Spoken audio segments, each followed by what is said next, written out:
Jussara Hoffman. Também não peguei todos os textos dela, dei um apanhadão geral aqui.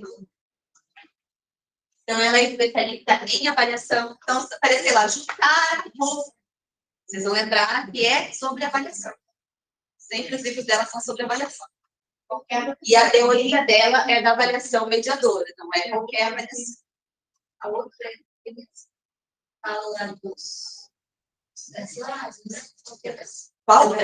A Ana Teberovski. Tem a Teberovski e a Emília Ferreira. Que as duas são. Essa vai ter. A gente vai ter.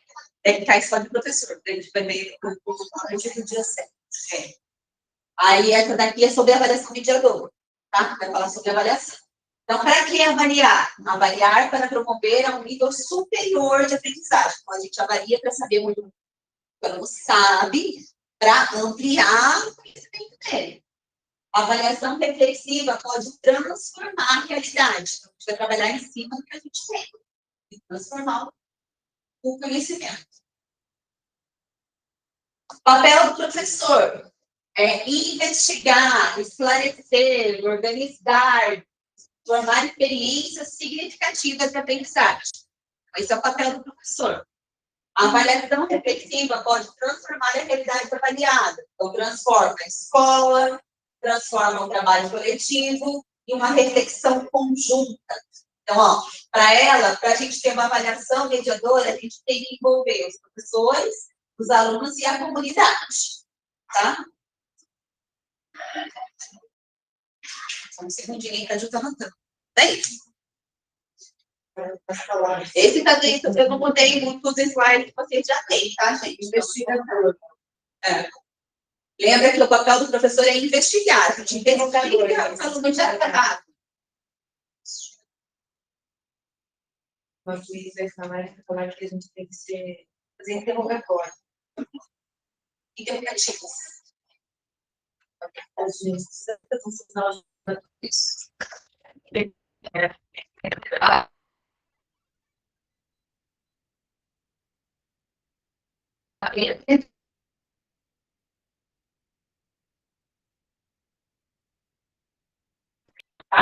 Então, como dá a questão positiva, como tem que ser a avaliação?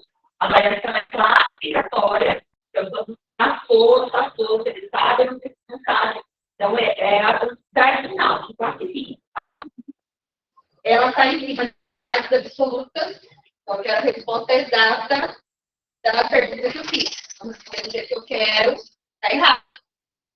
Critérios são medidas, então, eu vou lá dar nota mesmo. Quando não acertou 10, é 10. Quando acertou 3, é 3, tá? Medidas padronizadas e estatísticas. Então, é aquele fluxo que a gente faz lá.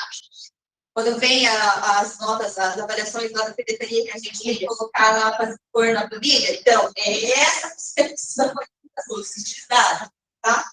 Positivista.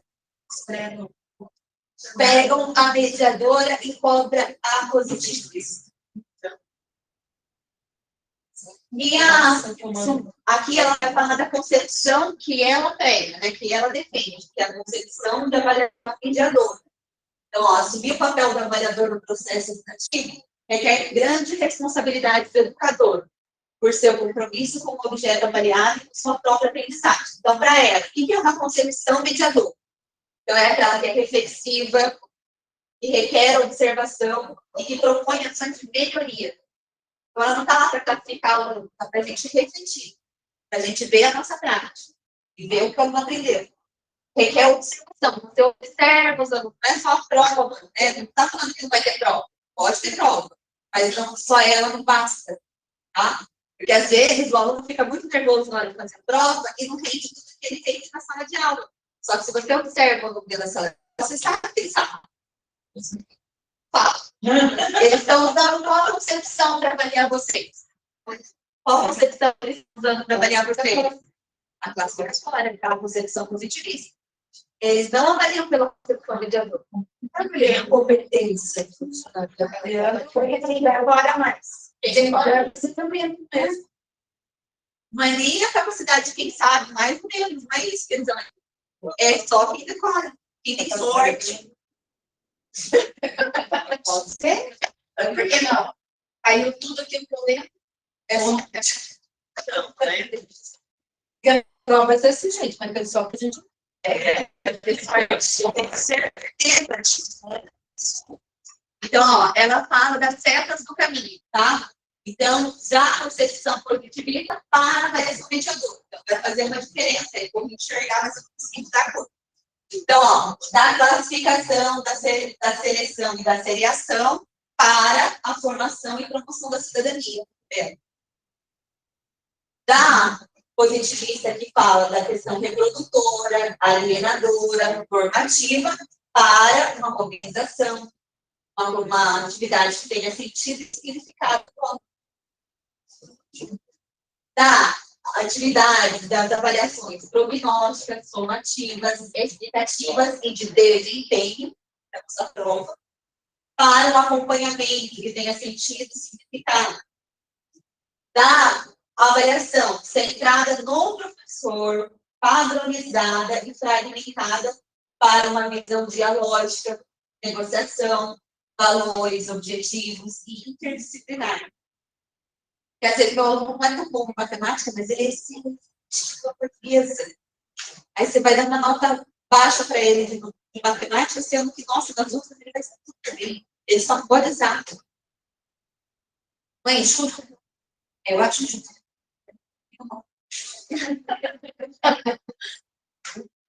Organização, homogeneização, classificação e competição. A gente tem na positivista. E na mediadora, a gente tem respeito à individualidade, confiança, capacidade, interação e socialização. Gente, eu estava certa, sim, Não era estabilidade. E só por isso você vai tirar nota. Ó, aí ela fala também da diferença das provas de recuperação e dos estudos paralelos. Então, as provas de recuperação é para recuperar a nota, é retrocesso e retomada do mesmo conteúdo. Às vezes o professor dá até mesmo novo. O professor dá de novo, o aluno responde a mesma prova. Tá? Resultado. E não e nos estudos paralelos, não, você vai trabalhar o processo de conhecimentos, né, descobertas e dúvidas. Então, o que eu não sei? Como que eu vou tirar essa dúvida? O que eu errei? Isso vai repetir. Obstáculos e avanços, né, mas obstáculos que acontece para esse aluno que ele já avançou. Estudos paralelos, o que eu posso produzir aqui? Como estudar fora isso? Desenvolvimento do aluno e acompanha o percurso individual. Estudo paralelo. Você vai dar a mesma prova que o aluno já não tirou no voo. Para Hoffman, não, gente, vou botar aqui. Vocês sabiam que quando você faz assim, ó, eles estão tão acostumados, mas tão acostumados já com o sistema. Um dia eu fiz tiveram alguns alunos que não foram bem na prova. Aí o que eu fiz? Eu passei uma pesquisa para eles fazerem de casa, para eles estudarem o conteúdo. Outro dia eu fui lá e expliquei de novo aquele conteúdo para eles. Pronto. Daí eu fui perguntando oralmente, eles responderam, eu vi que eles conseguiram ir e continuei a nota. Eles assim, professora, você foi da prova? De recuperação? Eles. Isso ainda mais difícil ainda é você explicar essa concepção de avaliação para os pais. Os pais já têm essa determinada questão de entender que a própria recuperação. É isso, entendeu? Né? Eu falei assim, não, eu já entendi. Você entendeu? Você aprendeu agora? Você conseguiu entender? Consegui, porque eu sei que você entendeu. Eles não conseguem essa concepção de observação. Tipo, eu não precisava dar uma prova para entender que ele tinha recuperado aquele conteúdo. E às vezes não é que ele não tinha entendido na hora, da forma que eu escrevi na prova, não atingiu aquele aluno. Não que ele não conhecia aquele conhecimento. Entendeu? Ele não tinha aquele conhecimento. Então, mesmo na hora da prova, eu vejo que foi tão bem falar, mas esse aluno não reagiu na aula, esse aluno não desenvolveu, ele explicou com as palavras dele, então funcionou aquilo, porque ele não foi bem na prova. Então, é essa questão do estudo paralelo, né? Você identificar o que o aluno sabe, não a prova em si. São funcionários. Eles pedem a prova. Tá? Para a prova, Projetar a avaliação do futuro dos alunos significa reforçar as regras do caminho. Então, a gente vai fazer isso. Confiar, apoiar, sugerir e desafiá-los, né? Constantemente. Vários teóricos que a gente está estudando, eles falam da gente desafiar o aluno para a gente manter a vontade deles de aprender. Você desafia para que eles queiram aprender mais. A prosseguir por meio de provocações sempre significativas. Então, tem que estar de acordo com o que tem sentido e significado para eles. O ensino, ele não é centrado no professor. Uma pedagogia diferenciada, o aluno aprende na relação com os outros interativamente e aprende no seu tempo de forma única e singular. Então, não é porque eu, professora, estou aqui ensinando que os alunos têm que aprender o que eu estou ensinando. Não sou eu detentora do saber, senão eu vou virar aquele professor opressor, né? O detentor e o conhecimento bancário, eu falo, e eles registram. Não é assim que funciona. Então, eles precisam da relação com o outro, precisam interagir. Então, aquele momento que eles estão ali, que você passa um exercício que vai ajudando o outro, da minha sala, é apertar. Então, eu preciso colocá-los em dupla, porque senão você não anda na sala. Então, em dupla, eu sempre vejo um ensinando o outro. Eu falo assim, ó, ensinar pode, só não vai copiar, porque na hora da prova, seu amigo não vai estar do seu lado para te ajudar. Para passar, para você copiar. Então, eu falo assim, não copia um do outro. O outro pode explicar como é que fez, pode trocar com o outro, mas não copia. Porque senão eu vou perguntar, porque daí eu vejo quem está copiando, eu pergunto para quem. Eu sou boba nem nada. E daí ele já fica esperto comigo. Avaliação e mediação. Então, a avaliação mediadora é um processo interativo de troca de mensagens e de significados. Então, a avaliação mediadora é sempre essa interação. Lembra que sempre tem que ter a troca, reflexão. A mediação é essencial na construção do conhecimento. Ó. Reforça essa ideia do Piaget e do Vygotsky.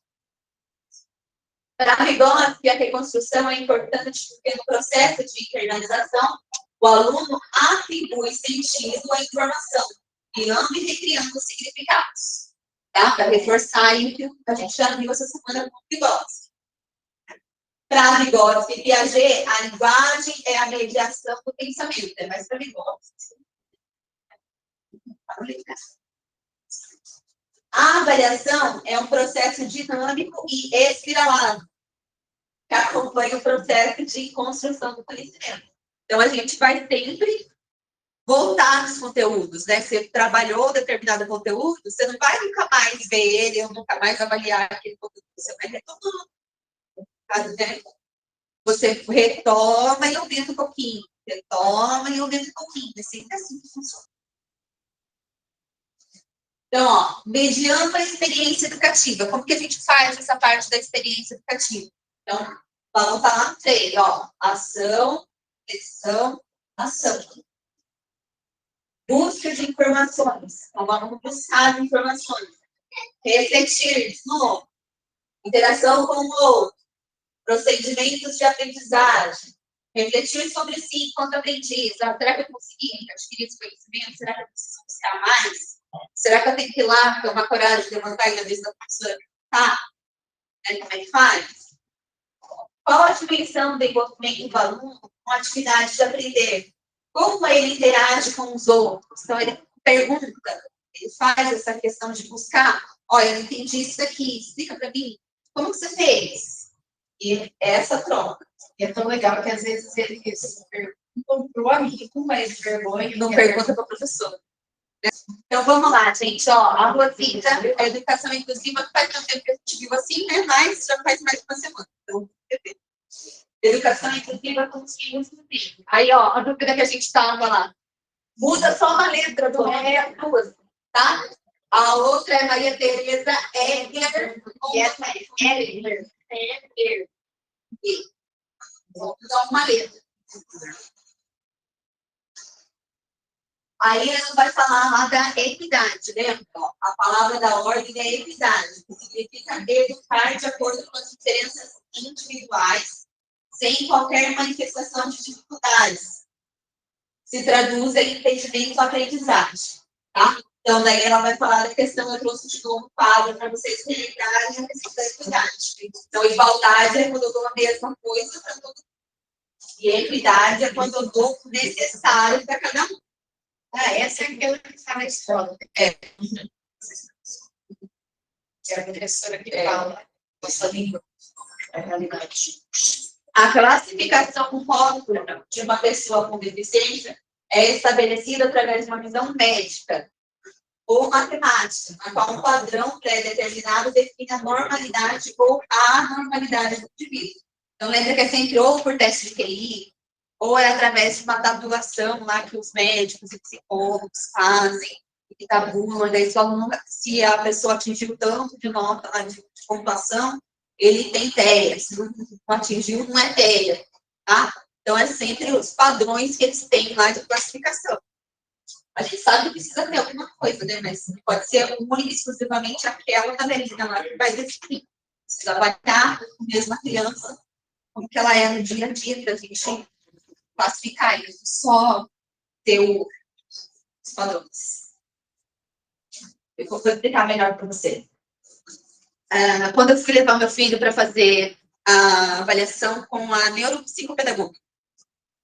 Então, ela viu ele um dia, ela observou eu brincando com ele durante um tempo, eu brincando com ele ali, interagindo, ela foi observando a nossa brincadeira. Depois, eu saí da sala, respondi um questionário, que é uma anamnese, de como ele era em casa, e ela ficou com ele ali mais uma meia hora avaliando, interagindo com ele para fazer as anotações. Um dia. Aí, com essa tabulação que ela observou ele um dia, que é a primeira vez que ele estava lá no consultório, e com o que eu respondi, ela falou assim que ele não tinha TEA, que ele tinha transtorno global de desenvolvimento, que faz parte da família do TEA ali, mas não se enquadra, devido à tabulação, tá? Só que, quando a gente para e vai avaliar ele vários dias, né, quando você está interagindo com ele todo dia, você vê que a criança não está desenvolvendo, mesmo você dando os estímulos corretos, eu, como mãe, eu, como pessoa que conhece, né, que tem um trabalho com isso, vejo que não, ele não tem evolução. Porque a partir do momento que você trabalha, que se estimula determinada coisa, a criança tem que ter uma evolução significativa. Em alguma hora tem que ter, né? Apesar de cada criança aprender no seu ritmo, tem que ter uma evolução, mesmo que seja pequena. Então, assim, como que ela consegue classificar em atendimento em um dia? Então, não tem como. Você tem que avaliar, tem que estar ali com a criança, pelo menos por algumas sessões, para a criança se adaptar a você, para a criança dar, ser espontânea. Num primeiro dia de atendimento, a criança não vai ser. Entendeu? Então, isso que é o padronizado. Então, o padronizado é você avaliar a criança pelo que você avaliou em um dia e pelas respostas padrões de um questionário. Agora, você fazer uma avaliação completa, você vai avaliar aquela criança num decorrer de tempo e vai ver como que ela responde às suas interações. Aí, você está fazendo uma avaliação correta. Deu para entender a diferença, hein? De um e de outro? Então, como que acontece para ela a exclusão? Então, ela acontece de dois fatores. A biopsicossocial, né? Tem relação com as deficiências mesmo. Então, se você tem uma deficiência física, uma deficiência intelectual, uma deficiência psicológica. E a exclusão social, se refere às desigualdades sociais que geram diferenças entre os indivíduos. Então, branco, preto, pobre, rico, classe média, classe alta, né? N fatores. Estuda no Mané, estuda no Orlando. As diferenças sociais. Ótimo. Como que acontece, né? Como que se manifesta essa exclusão dentro da escola? Então, no fracasso escolar, na defasagem da idade séria, crianças fora da escola, na evasão escolar. A gente não tem evasão escolar, não sei, mecanismos de aceleração, mas condições de trabalho dos profissionais de educação também não acontecem. Vocês têm má condição de trabalho? Tem sulfite da escola de vocês? No do William, não. É um caso à parte. Do William particular. Espere dos alunos? Não. No início do ano, pede. A minha se não levasse, não. Eu não tenho na escola. Não tem. Depende. Não tem escola, não tem sulfite nem clômico. Especialmente escola grande. Lá na nova escola, tem só uma escola mastigando. Se não fizer sulfite, não, A filha chegou lá e estava falando, minha cabeça falando.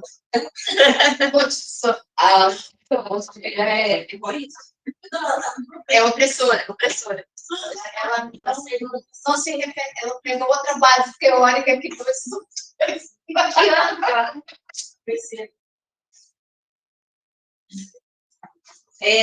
Formação inicial e continuada deficitária, dentre outras coisas. Tá? Exclusão. Reforça, então, a necessidade de não só mudar os discursos referentes à educação inclusiva, mas também de intervir no próprio cotidiano escolar. A Rosita, ela reforça a necessidade da gente mudar, não só a questão da inclusão, mas também intervir no cotidiano escolar, nas práticas pedagógicas, a relação entre escola, família e comunidade. Mas isso daqui é difícil, né, gente? Não depende só de nós. Não. Depende só da vontade da escola.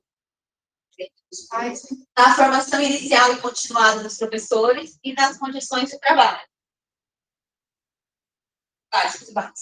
Aqui é que tem que ser a nossa... Não sei qual é o cargo dela agora. A Irani falou ontem na reunião. Coordenadora de não sei o quê. Isso. Ela falou assim que nas sessões de concurso a gente é bom senso. Né? Você lê, tem que ter bom senso na hora de analisar, na hora de ver o que está escrito, assim, faz sentido. Não dá dúvida, é a parte de bom senso. Você vai ler lá, se tiver totalmente oposto à questão de inclusão, você vai também estar errado. Né? Você só tem que prestar atenção no que está escrito. Deve estar direitinho. Para ela, né, o principal lema da educação inclusiva é derrubar todas as barreiras internas e externas da educação para garantir o acesso, a permanência e o sucesso de todos os alunos no processo de escolarização. Tá? Então, derrubar as barreiras internas e externas. Somente estar contido dentro da lei, dos direitos oficiais, da educação, não garante a sua concretização. Porque eu repeti para vocês, acho que umas 50 mil vezes já. Então, só está na lei, só está nos decretos, nos regulamentos, não garante a inclusão. Tá? Então, a gente precisa de ação. A política de inclusão não consiste somente na permanência física desses alunos na escola, mas no propósito de rever concepções e paradigmas, respeitando e valorizando a diversidade desses alunos, exigindo assim que a escola defina a responsabilidade, criando espaços inclusivos. Entender que somos diferentes, essa é a nossa condição humana. Tá? Então, a primeira condição humana é entender que todos somos diferentes. Tá? E cabe aos profissionais da educação começar a mudar a realidade de nossas escolas, vendo todos os alunos como sujeitos no processo de aprendizagem e considerando a individualidade de cada um. Segundo a Rosita.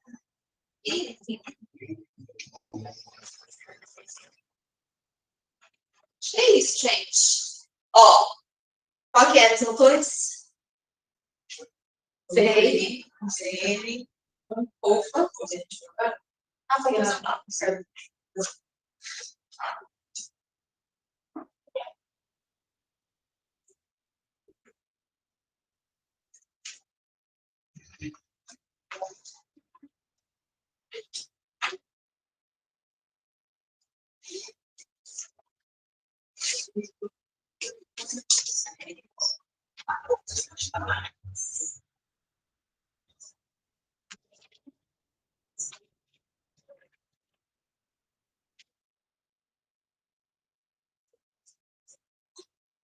O que é assim?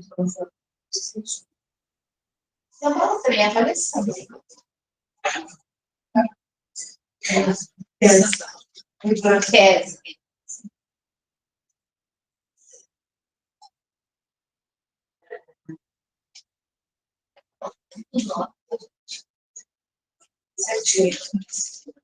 Certinho.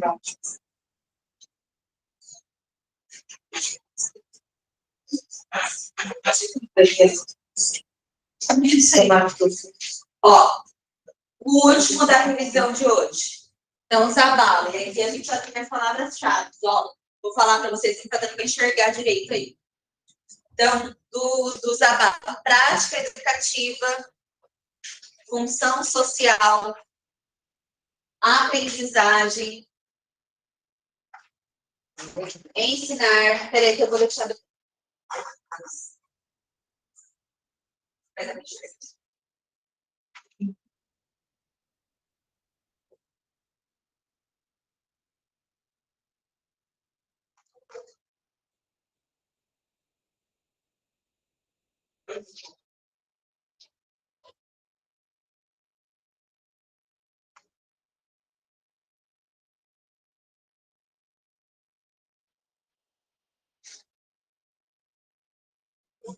Virou? Sim.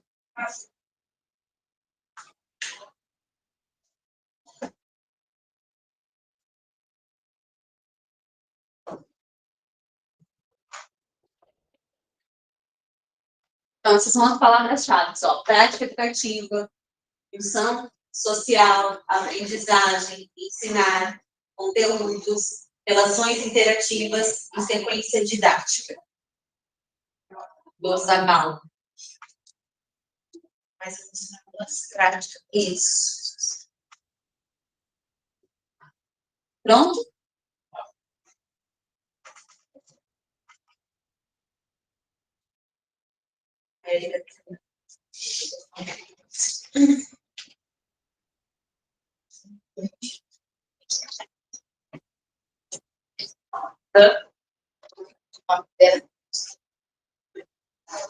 Não.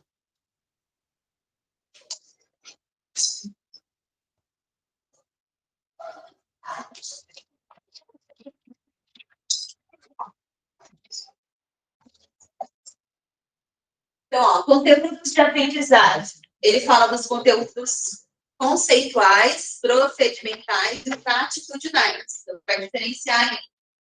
Os conceituais são os fatos, conceitos e princípios, né? Que ele deve aprender, que o nosso aluno deve aprender de conteúdo. Os conteúdos procedimentais são as técnicas e os métodos, o que se deve fazer. Então, o procedimento é como fazer, né? Então, o conceitual é o que fazer, e o procedimento é como fazer. E os atitudinais são os valores, as atitudes e normas, como se deve fazer. Então, está relacionado ao comportamento, ao valor, que eu acredito, né?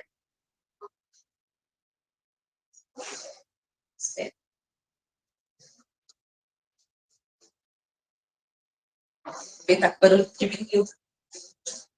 Vai escrever, Deve ser.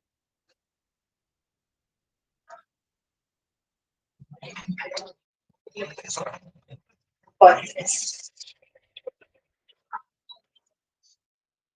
A finalidade da escola é promover a formação integral dos alunos. Lembra lá da educação infantil, formação integral?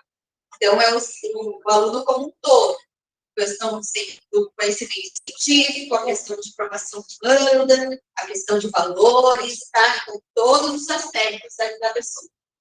Para ele, é na instituição escolar, através das relações construídas, a partir das experiências vividas, que se estabelecem os vínculos e as condições que definem as concepções pessoais sobre si e sobre os outros, né, sobre os demais. Então, a gente vai trabalhar a formação integral do aluno, sempre levando em consideração as condições de experiência, né, as relações que as pessoas constroem dentro da escola. Ótimo. O professor possui uma série de funções nessas relações interativas. Então, dentro das relações, qual que é a função do professor? Planejamento e a plasticidade na aplicação desse plano. Eu planejo ele, mas ele também não pode ser engessado. Ele tem que ser maleável, tem que poder modificar no plano de aula, caso necessite, né? Às vezes você planeja um negócio, sai uma coisa completamente diferente do que você planejou. Porque você tem que se adequar à necessidade. Levar em conta as contribuições dos alunos no início e durante as atividades. Não fazer aquele levantamento do conhecimento prévio, saber o que os alunos já sabem. E também observar e reconhecer as contribuições dos alunos durante a atividade, né? Eu já falamos aqui de quando o aluno não fica quieto na sala, né? Quando ele interage, às vezes ele traz coisas novas para a gente. Auxiliar-nos a encontrar sentido no que fazem, comunicando objetivos, levando-nos a enxergar o processo e o que se espera deles, né? Então, o que eu espero dos alunos, o que eu espero que eles aprendam, o que eu espero que eles continuem a fazer. Bem, quando eu falei para vocês, dei um exemplo dos pronomes que eu comentei com vocês, né? Eles não tinham entendido. Quando eu fiz para eles entenderem, eu li o texto do jeito que estava escrito. Eu ia repetindo a mesma palavra, que era fogo no peregrino. O fogo no peregrino amado, o fogo no peregrino. Aí eu fui repetindo todas as vezes. Porque na hora que eu repeti, falei, então, pronome a gente precisa tirar. Ficou chato ouvir fogo no peregrino toda hora? Vocês estão cansados? Cansando. Então, o pronome serve para isso, para a gente não repetir a mesma palavra toda hora. A gente troca por pronomes. Então, aí vocês vão fazer. Vocês vão escrever um texto, sem escrever qual é um peregrino, qual é um peregrino, qual é um peregrino. Você é minha irmã, gêmea de... Você tem que enjoar. Você vai fazer uma vida desse perigo. Estabelecer metas alcançáveis. Então, você vai colocar metas para os alunos ali que eles consigam fazer. Né? Não vai dar coisa muito além que eles percam o interesse, né? Não se achem capazes. Oferecer ajuda adequada no processo de construção do aluno. Não oferecer somente uma para ele tirar dúvida, se ele tiver. Ou ir até a mesa do aluno, vai andando, vai vendo as dificuldades. Né? Fala que a gente conhece o professor, quanto tempo ele fica sentado na mesa dele. O professor fica sentado a aula inteira, das 7 às 9h30, né? Eu tive professor na faculdade, e sentava às 7 da noite, e levantava às 9. Você senta um pouquinho e já ô, professor, 5 minutinhos para descansar aqui, só correr o caderno. Eu vou dizer que a gente tem professor que, né? Professores e professores. Promover o estabelecimento de relações com o novo conteúdo apresentado e exigir dos alunos análise simples e avaliação do trabalho. A gente deve pedir para os alunos, né, que eles avaliem também o nosso trabalho. Estabelecer um ambiente de relações que facilitem a autoestima e o autoconceito. Eles tinham verdade, assim. E a avaliação do trabalho, a avaliação do trabalho. Então, eu faço uma autoestima, né? Estabelecer um ambiente de relações que facilitem a autoestima e o autoconceito. Se você tem coisas só que você sabe fazer, você vai conseguir uma autoestima desse aluno? Você precisa dar níveis diferentes de dificuldade para o aluno conseguir fazer e ter uma autoestima daquilo. Né? Uma ideia bacana, os meus alunos, eu viciei eles em stop. Não sei se eu comentei com vocês. Agora, qualquer linha que eles terminarem a atividade, eles já falam que são assim, então, stop. Porque daí eles estão em dupla, eles brincam em dupla ali, né? Eu falo, se não elevar a voz, pode, mas na hora que eu for corrigir, tem que parar. Daí eles param. Aí eles estão viciados em stop. Aí eu tenho os alunos que têm mais dificuldade. Eles estão brincando de stop também. Só que daí eles fazem mais reduzidos. Eles colocam só palavras que eles sabem. Então, eles usam lá, tipo, nome, animal e cor. Eles colocam. Porque eles sabem, né? O animal começa com um nome, começa com um animal. Às vezes eles escrevem errado, aí o outro que está do lado sabe um pouquinho mais, vai corrigindo para eles. Aí o que eles fazem? Tipo, os 3 que estão mais ou menos no mesmo nível, eles têm conjunto. E não fui eu que mandei. Eles mesmos perceberam, então eles fazem assim. O Arthur e o Wellington brincam juntos de stop, e os outros brincam entre eles porque é mais coisa. Então, assim, eles mesmos se adaptaram dentro da brincadeira, sabe? E ontem eu trabalhei, quinta-feira, eu trabalhei com eles, eu entrei em adjetivo par. Aí eles estavam reclamando, professor, que não sei o quê. Eu falei, vocês só reclamam, vocês vão adorar brincar de stop, agora vamos para isso, tem que colocar de sério. Verdade, professora, peraí, que eu vou copiar, não coloca mais. Por quê? Porque agora você tem um objetivo. esse conceito da autoconceito, da autoestima, quando eles também fazem a autoavaliação. no final da atividade de português, Eles respondem lá o que eles aprenderam, né? eles aprenderam. Eu acho que criança é verdadeira naquelas respostas. Pelo menos os meus alunos, eles adoram fazer aquela autoavaliação. E eles colocam realmente. Então, se ele funciona e eles gostam, por que a gente não coloca nas outras atividades? Só tem livro de português. A gente pode incluir uma autoavaliação. Nem quando a gente pede, eu já pedi também para eles no final da aula, tipo, me avaliarem, sem colocar o nome. O que você aprendeu, o que você mais gostou de aprender, o que você não gostou de aprender. Daí eles fazem, escrevem, entregam. Eu já fiz. Agora, Eles gostam. Eu já fiz a autoavaliação matemática à parte, porque quando ele ver de novo o conteúdo, aí eu falo, e esse aqui, o que vocês aprenderam, passaram? Oralmente mesmo. E eles são sinceros. Mas a minha turma é bem sincera. Ah, você precisa estudar mais. Eles falam, né? Promover canais de comunicação entre professor e aluno e aluno-aluno. Potencializar a autonomia, possibilitando a metacognição. Avaliar o aluno conforme sua capacidade e seu esforço. Não avaliar o aluno pelo aluno, né? Não pela nota. É aquela de Organização social da classe. Então, ela fala também que a gente tem diversos tipos de agrupamentos e de organização das atividades, às quais o professor pode recorrer. Então, a gente tem grupo escola, né, estrutura social que é uma determinada, a gente tem a sala de aula ali. Grupo classe fixo, que é a maneira convencional de organizar grupos de alunos, favorecendo as relações interpessoais e a segurança efetiva.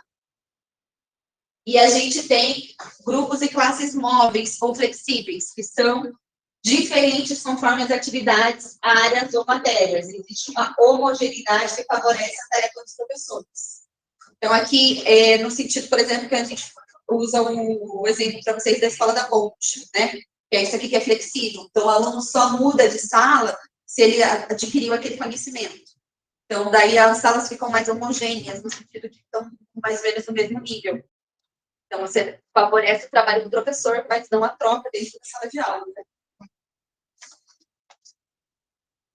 Organização dos conteúdos. Então, há duas formas de organização, né? Uma baseada nas disciplinas e nas matérias, e outra baseada nos métodos globalizados. Então, disciplinas e matérias é o que a gente está acostumado, cada uma sua caixinha, lembra que eu falo da caixinha do português, matemática, história do bebê? E no globalizado, onde os conteúdos das unidades didáticas passam de uma matéria para outra sem perder a continuidade. Então, quando você trabalha com projeto, por exemplo, você consegue fazer isso. Tipo, você trabalha português, matemática, história, geografia, dentro do mesmo tema.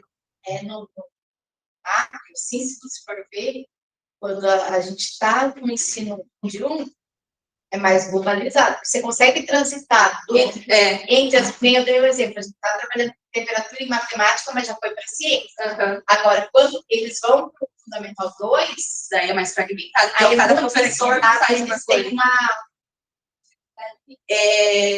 Por exemplo, eu trabalhei o projeto da alimentação saudável com eles, né, que é conteúdo de ciências, que veio um projeto lá da secretaria para a gente fazer.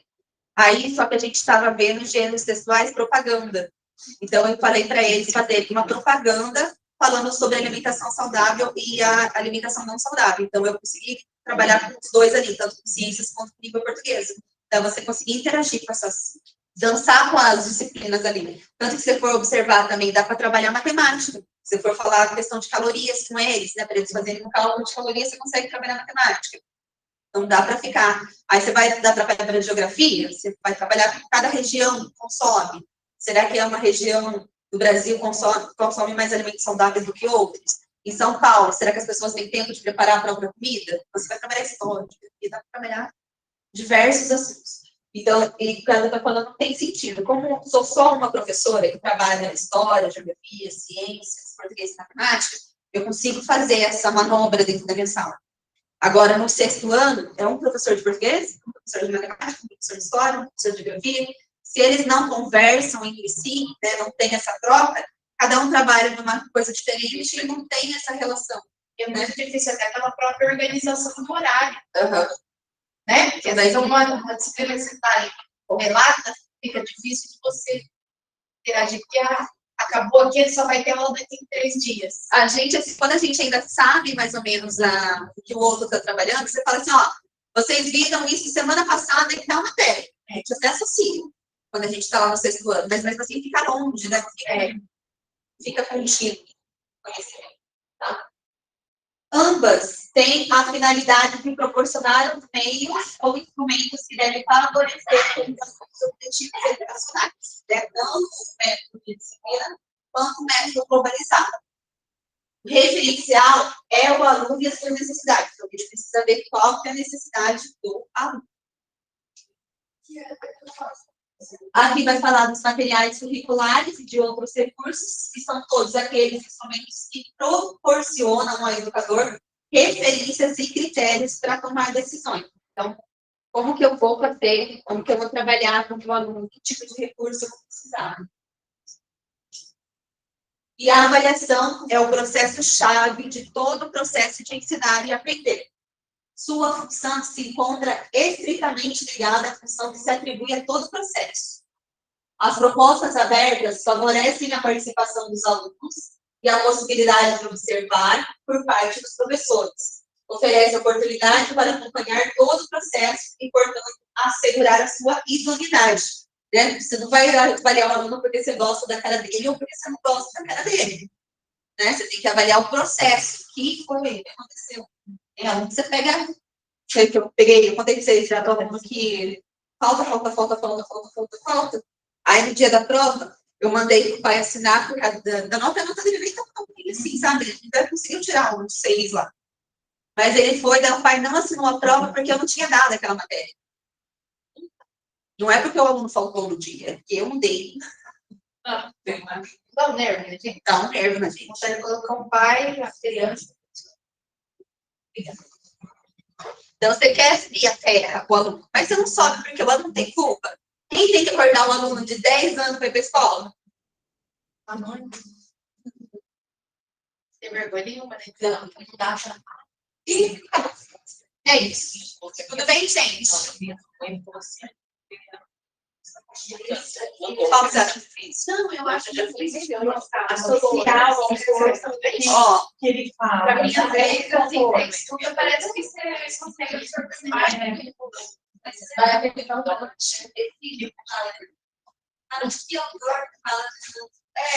é? acho que não. Eles normalmente, o que eles colocam nas questões? Normalmente ele contextualiza alguma coisa, ele coloca alguma coisa sobre a tipo, vai colocar lá, prática aplicativa. Vai colocar lá assim, o Antônio Zavala fala dos conteúdos que devem percorrer a aprendizagem. Dentre eles são conteúdos conceituais, procedimentais e atitudinais e avaliativos, por exemplo. Avaliativos, ele não fala de conteúdo avaliativo. Né? Então,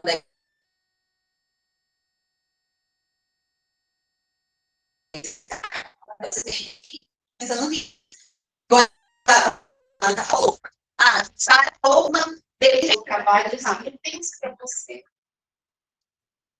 Ou então, eles colocam a avaliação mediadora exclusiva da mediadora da exclusiva. Tem que colocar desse, assim, de todos que estão certos e outros. Esse é uma coisa.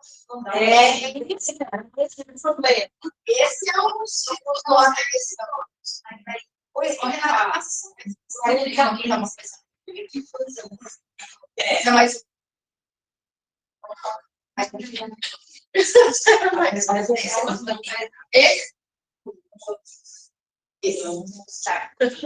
obrigada.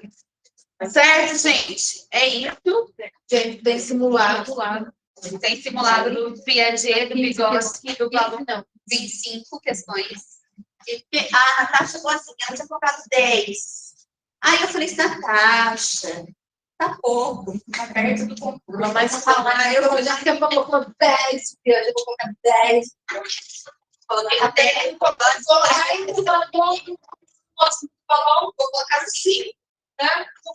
não, eu ia colocar mais, mas aí eu tava vendo que eu tava sem escolha, falei, vai estar tudo bom, falei isso. Deu 9? Isso. Então, a gente vai colocar mais 30. Porque são questões longas, né? Não, é isso. Mas eu coloquei longa, sabe por quê? Para a questão de memorizamento. Se a gente treinar bem no longo, o corpo fica fácil, né? Esse é importante quando usa fazer e refazer, porque aí ele tem exatamente o tipo meta. O que a meta fala? E hoje, na revisão, a gente desenvolveu bem isso. Né? Gente, da UPRE, faça o mapa mental de vocês. Porque a gente olha o mapa mental, a gente não decora. Quando a gente faz, a gente memoriza. Então, constrói lá um mapa mental. Ó, meta 1, tal coisa, tal coisa, tal coisa. Meta 2, tal coisa, tal coisa, tal coisa. Porque esse exercício de você fazer, buscar lá o que é a meta e colocar, ajuda a memorizar.